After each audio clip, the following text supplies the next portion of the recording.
Jennifer Nassour is the former chair of the Massachusetts Republican Party.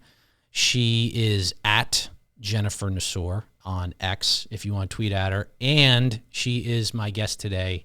Jen, welcome back to Normal. Thanks, Jeff. Thanks for having me. You're very welcome. I'm just going to put the graphic up of your name and your handle. And thanks for coming on. We have one topic to cover and then some kind of breaking news, some important breaking news. But, well, let's cover this. How you been? Awesome. Well, let's see. I had a hip replacement. I know. I won't say how old you are. You're all saying, what? You're so young. How could you have had a hip replacement? Now, I had a hip replacement 6 weeks ago. One problem with our generation is that a bunch of overachievers that like to run and exercise. And so I didn't need to be an octogenarian for this to go. My mom was like, what? All my friends are having hip replacements. Slightly different when you're in your 50s and your recovery is a lot better. And I'm just moving a little bit slower. Best part of my hip surgery, though, when my kids were home at Christmas time, they said, Mom, you look like you shrunk, which is always what you want to hear from your kids. Okay. Yeah. And so when I went to the surgeon, he said I was a half inch shorter on my right than on my left. So he didn't make you taller. He evened me out. But in a shorter sense. Okay. No short jokes here. No short jokes. You're not that short. No, I'm like average woman size. Yeah, you are. You are. So... All right. I should say Jennifer is the former chair of the Massachusetts GOP and current finance chair for Mike Minogue for governor. Yep. Mike Minogue is the endorsed candidate and for the Republican Party, and hopefully we'll have him on soon. I'm going to make sure that you do this after this episode and call him and tell him to come on the show. We want him here many, many times to help support and get him elected. But Jennifer also has an opinion on the upcoming ballot initiative that I disagree with. And I'm going to allow her to explain what this ballot initiative is. And then I'm going to explain to the audience why it's wrong. So the floor is yours. What is this ballot initiative that's coming up that everybody in the Commonwealth will vote for in November? Yes. So against. I want to make two distinctions. So number one, I am with a group and we had our own ballot initiative, and the legislature decided that they were scared of it because it was going to take away their fake loyalty stipends, which is they get a stipend for not doing work. So it's like getting a bonus for not showing up.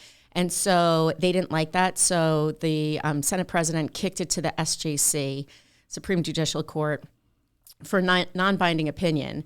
And so ours was on legislative stipend reform.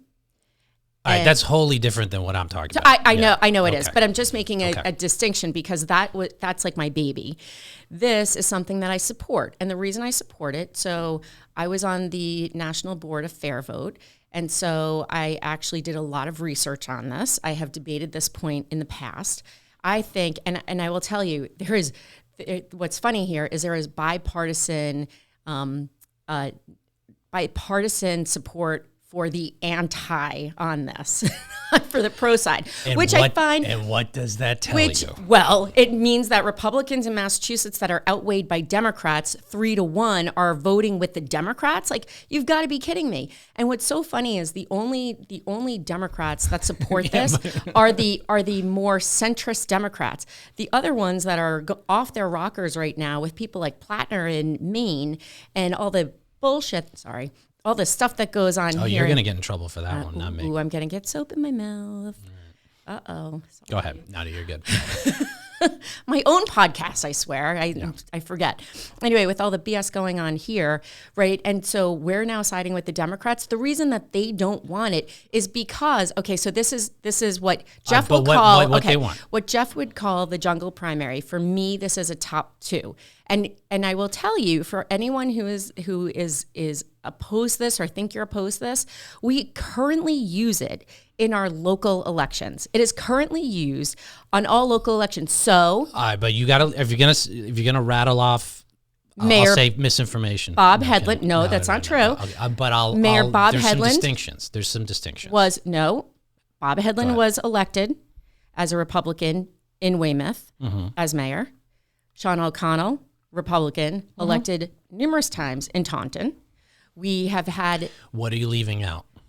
What's on the ballot? What's not on the ballot for those types of elections, those municipal elections? Okay, well, everyone knows you're a Republican. Not everybody knows you're a Republican or a Democrat. Jeff, when I ran for Boston City Council, I am a product of this. I ran for Boston City Council. Yeah. The Boston Globe put me on the cover of the Metro section. But is it on the ballot? It is not on the ballot, but everyone knows. And so... Everybody knows. People in the bubble know. Everyone knows. Listen, Spencer Pratt doesn't have an R next to his name. Everyone is calling him a Republican. He might be a Republican. No, I think he's an independent. He's independent? Okay. Yeah. But because he's not a crazy sociopath liberal Democrat, everyone thinks he's a Republican. John Connolly, when he ran for...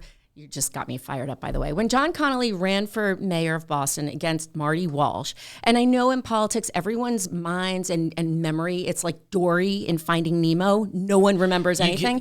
But everyone, you're conflating two things, though. No, I'm not. Everyone thought that John was a Republican. So the narrative, regardless of what letter is next to your name, but here's the thing. The narrative's different than the law. Okay, California in a state of 44 million people will have because they have a top two system, we'll have a Democrat and a Republican running against each other in November. But isn't that awesome? That's how Arnold Schwarzenegger and Ronald Reagan got elected. But that's the status quo with the end result for November. First of all, the primary system was set up way back. First of all, if we're going to go way back in history, we never even used to have primaries in this country.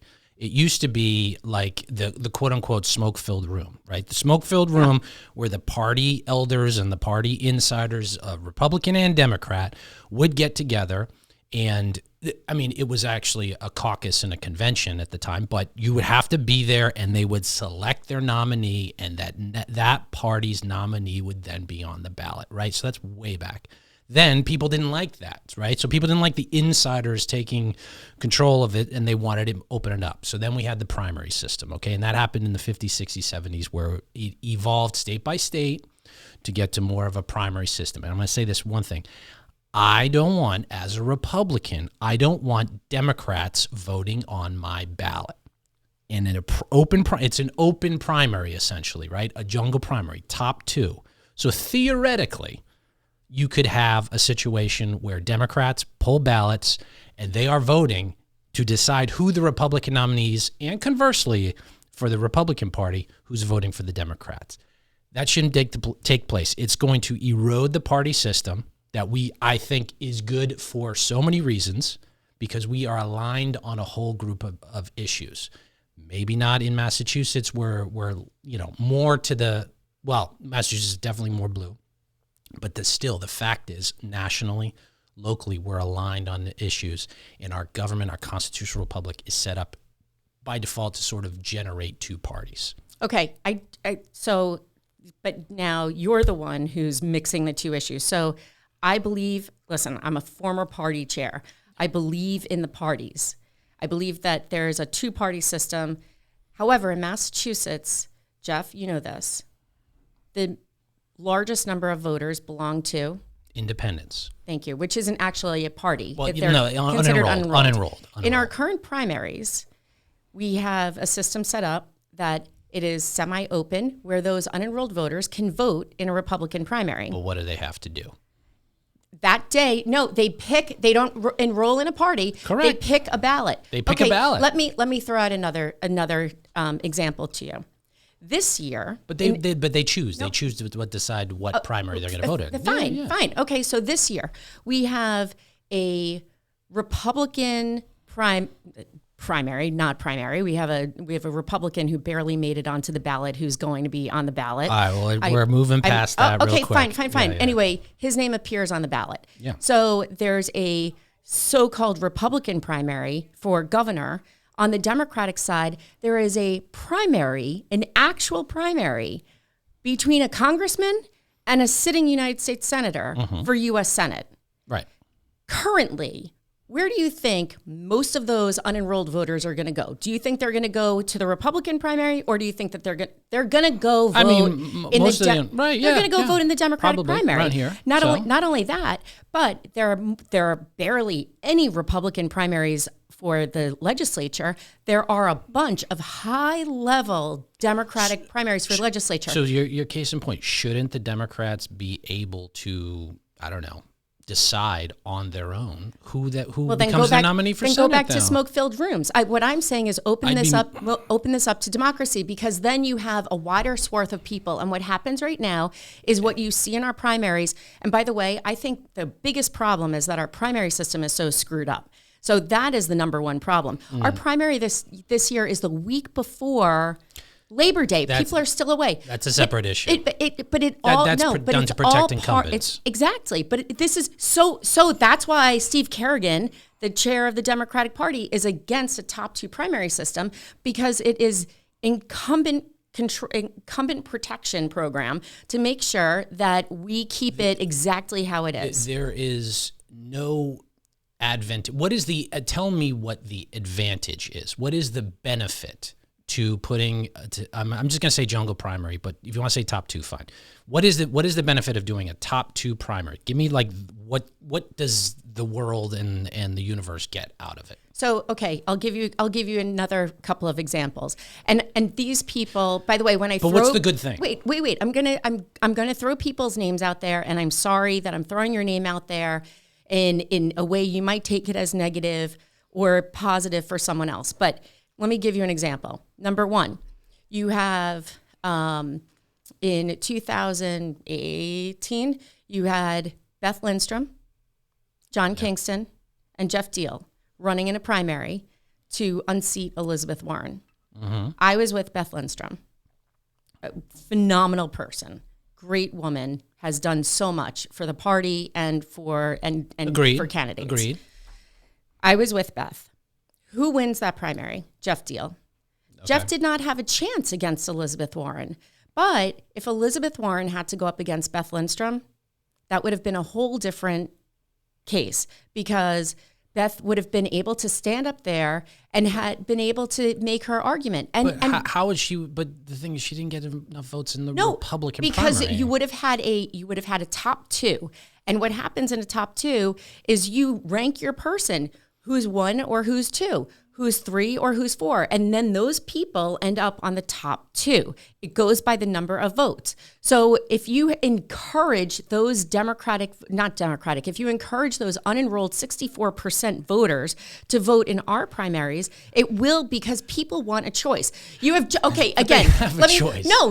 They have a choice. Listen, Jeff, I'll do a more modern day. John Deaton, Seth Moulton, and that corpse, Ed Markey, right? If you think that people would not go to the ballot on the primary and vote for Moulton and Deaton, you're out of your mind, because they would want to see those two against each other. There is no affirmative reason, because you can do all of this. No, you what can't. You're talking about in a general election. If somebody wants to get on the ballot, they just need 10,000 signatures, essentially, right? They can go do that. An unenrolled, independent, Green Party, whatever, can just do that in the general election, and they'll still be on the ballot, right? But in your case, what you're talking about, this would eliminate any other competition at the general election and move it up to the primary, correct? Right? So you'd have this situation where if some independent candidate just was like, I don't identify with either party, but they're now forced to run in a primary for the top two. And the problem is that your party gets chosen by people that aren't in your party, or at least for the day, are not picking that ballot for you, for your party. And that does not add value to the system. It creates a situation of confusion, especially if you're ranked choice voting. And that's where you said, if they're voting for top two, of say there's 6 people running, you pick the top 2, 1 and 2, then you're definitely going to have a situation where people who have no interest in supporting either the Democratic Party or the Republican Party are going to pick whomever. I don't agree in Massachusetts. It's competitive enough. Listen, since I left being chair of the party, we have lost 2.5% registration. Okay. And the Democratic Party has also, well, I mean, they've lost more than us to the unenrolled that don't believe in either side. So if the idea is to build the party and to get more people, one, voting, that's what I would like to see, more people voting, and two, to build the party, the way you do it is you open it up, because then you get interest. Then people are actually interested in the election and in the primary system. Right now, no one has, do you have a suggestion for the primary, how to fix it? Well, what you can't do it now because the incumbent's protected. But one, you move up the primary. Okay. Two, first you move up the primary. That's never going to happen. So what else do you do? Well, it'll happen if we elect more Republicans. I think gaming the system to Jeff, when was the last time Republicans had the State House? Gaming the system and changing the way we vote, instead of sticking to the basics and making a more coherent argument, because you helped get Charlie Baker elected. We can elect Republicans statewide in Massachusetts. It can happen, right?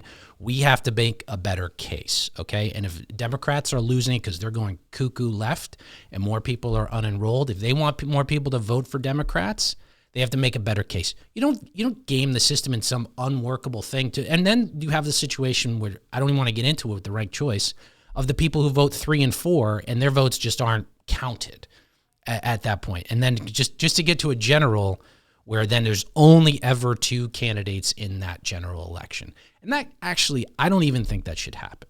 So all right, we're going to wrap this up because we have actually important breaking news to cover. What's your closing argument, 30 seconds or less, of why this works? And then I'll give the counter and then we'll wrap up. Number one, California. We have had great governors come out of California between Ronald Reagan, Arnold Schwarzenegger, and now we might see Steve Hilton come out of California in that top 2 system. Number two, we use it in our local elections. People are used to voting for their top 2 in their local elections. This isn't teaching people anything new. And my third one is we have not had a Republican-controlled legislature in Massachusetts since the 1950s. It is 2026. That would be nearly 76 years later, and I'm not good at math. And so in order to elect enough Republicans to actually change something, when half of them, more than half, vote for the budget and vote for the most ridiculous things and go along with the Democrats because we don't have enough of them, which is a pitch to elect more Republicans.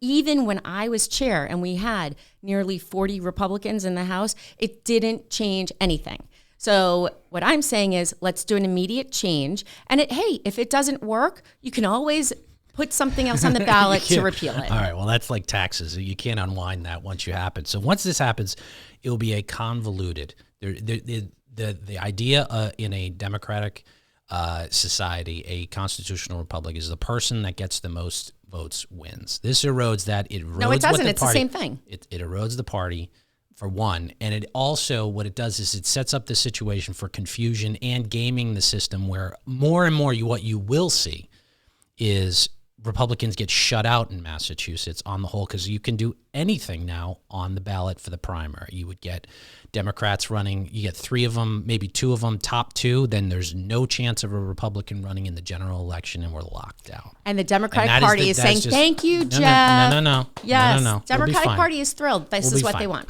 Okay. All right, moving on. More important. This came across my feed recently, and it's a long video, so we're going to skip some of it. But this is real important, and we're going to go, we're going to go live right now. So right now we're in one of many stores in the Dominican Republic that are stocked with food, paid for in the United States with food stamps, sent here on a boat in a blue barrel, put in these little bodega stores, sold here, and it's all being paid for by you, the American taxpayer. These are 50-pound bags of rice that are going to get shipped back to Santo Domingo. I'm seeing these big giant refrigerator boxes and 55-gallon barrel drums being filled up with food. There's just so much fraud going on in this one city. Yeah. It's not even funny. Food stamps were created to help low-income American households put groceries on the table at home. The program cost American taxpayers over $100 billion in 2025 alone. But in cities like Lawrence, Massachusetts, a chunk of that money isn't feeding Americans at all. Food bought with your tax dollars at local markets that accept EBT along with groceries picked up for free from food bank lines, gets loaded into barrels, driven to shipping companies, and sent overseas to the Dominican Republic, where it gets sold for profit in local markets. SNAP rules require that food stay in the household that bought it, but this fraud has been going on for years, and nobody seems to be talking about it. We spent weeks tracing the pipeline, from corner stores swiping EBT cards to vendors in Santo Domingo, who told us exactly where their inventory comes from. I want to throw up. This is happening everywhere. And now, Lawrence, Massachusetts. Anytime you drive through one of those neighborhoods throughout the Commonwealth, I guess I never noticed it before. It's blue barrels in front of all those stores. Mm-hmm. And this is the scam that's going on. Let me just say this. We are suckers. And I'll look into the camera. If you vote for the Democratic Party in November, you're a sucker. Know it. You can do it. And, blame Trump, whatever. Do it. Do your thing. But you're a sucker. This is ridiculous. This is ridiculous. And we're just hitting the tip of the iceberg here. The way the scam works is people go out with their EBT cards, supermarket, Costco, BJ's, whatever. They load up and they just, for free food, taxpayer food, zero cost. And then they get into the video. Great work, by the way, from muckraker.org. They get into they pure profit. Send it overseas. It's the same $30 bag of rice. They charge, $35 over there.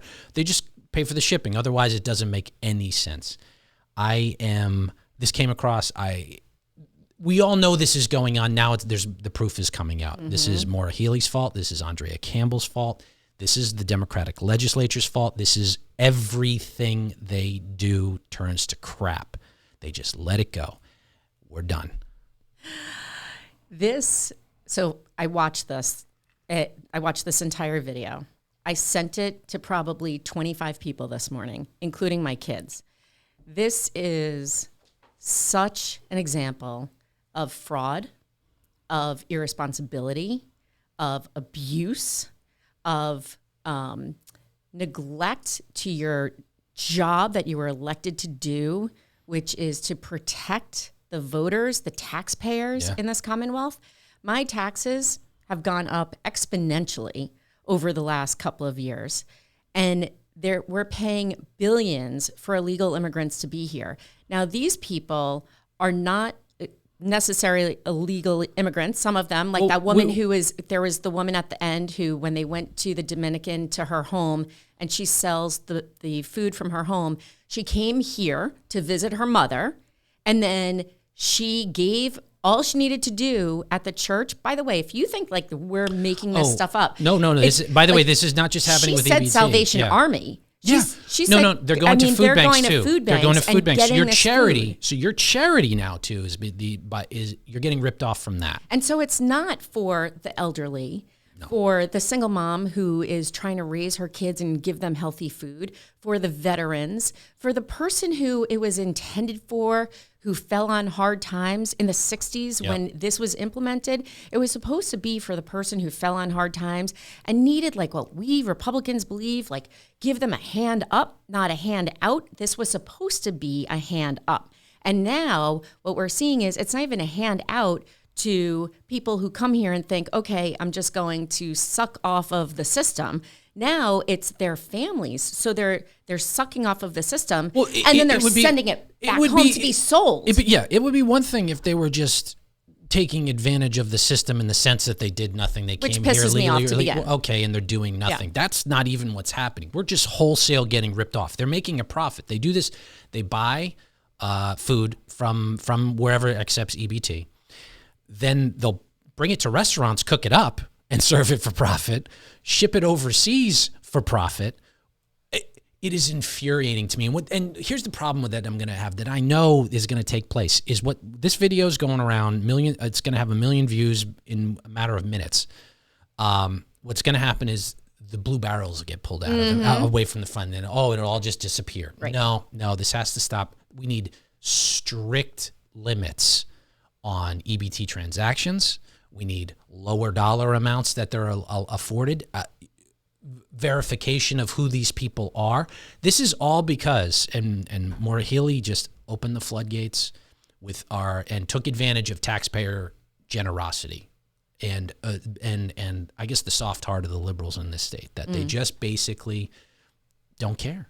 And she's MIA. Where the hell has she been for the past month or so? It's ridiculous. It's ridiculous, and we need to elect Republicans up and down the ballot, or this doesn't get fixed. Correct. I don't want to hear it from anybody who's complaining about it. And by the way, to the fans of this show or whomever, if people are complaining about the Republican Party, no. We're here.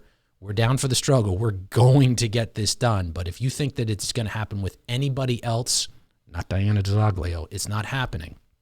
Elect Republicans or nothing changes. Full stop. Exactly. I couldn't agree with you more. I mean, look, at the end of the day, right, the problem here is the same problem that my ballot committee saw with the legislature. Nothing to see here, people. It's the same thing Diana DiZoglio has with the legislature. Nothing to see here. We don't need an audit. We don't need public records reforms.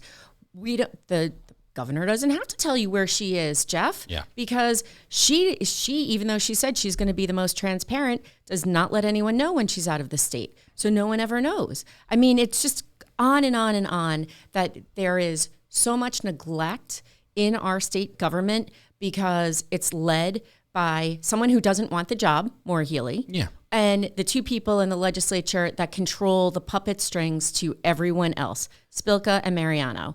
And those are the three that are in control of everything. In the meantime, you see what's going on here. That is paid for by our tax dollars. And listen, again, if you are on hard times, I get it. My dad died when I was 10.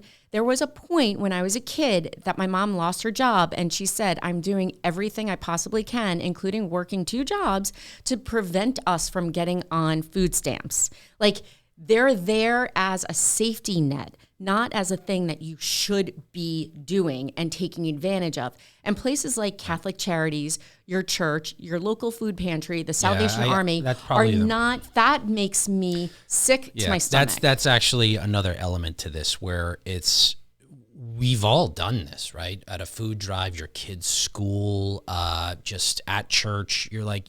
Your food store. Here's the one thing. It's like you genuinely feel good about it because, I do charity work, right? I actively make an effort to do that. And you don't want to feel like, it's like, okay, you want to help people, but you don't want to feel like you're getting taken advantage of. And these people are going to food banks, I'm not going to say like robbing them, but essentially just really taking advantage, grotesquely taking advantage of the charity and good hearts of people who want to help others. And by the way, when you take it from the food bank, you're screwing over the people who really need the food. Exactly. And you can say that you're leaving it for you're screwing over the people who are on EBT too. But apparently, there's a bottomless supply of taxpayer dollars that we can let go down the drain.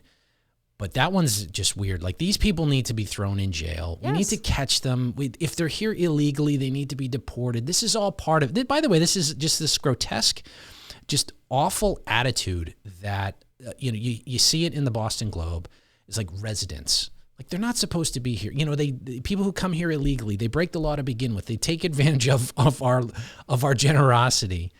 And we're like a good country. Yeah. Like the fact that we have this shows and demonstrates that we're a good country. And I think, I'm really hoping people have had enough. Look, it is on us, it's on you, it's on me to get this message in front of people. And if you've just had enough, if you're just tired of it, just vote R. Yes. Just vote R. Okay, you don't have to tell anybody.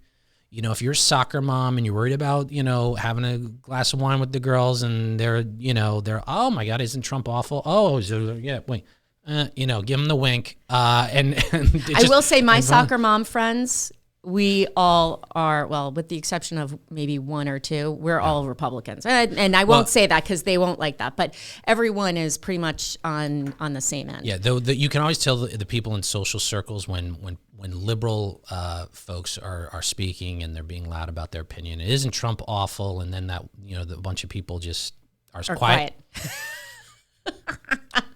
They know. This is the thing. They know. This is the thing that I send to them, right? Is like, and I send this to my girlfriends because I want people to be appalled. Look, and this isn't even about illegal immigrants, even though, I mean, that's like, we could do 16 podcasts between your podcast and my podcast.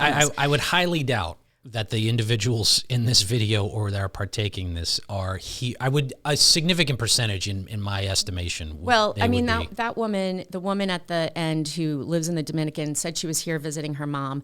They don't ask for ID when you go to a food bank. And she said, I don't have a U.S. passport. I only have my Dominican papers. You can go on vacation. Sure. There's nothing about going on vacation. You could go home. But you said something really interesting.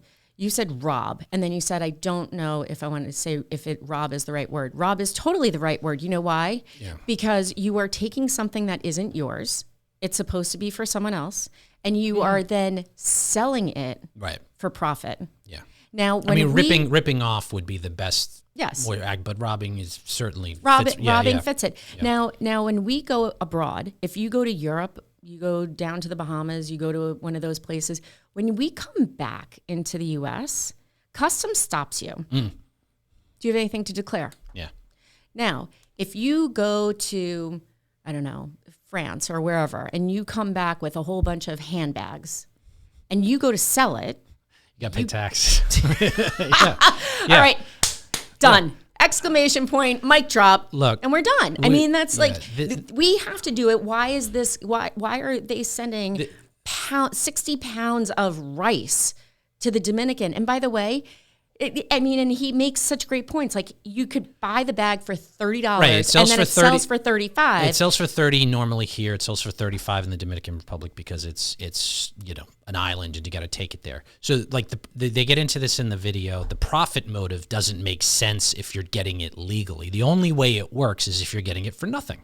And they're absolutely right. Any goods you get for free, if I just have to pay for shipping and then I sell it, well, of course. I'll buy a blue bin. Hey, we have, you know what?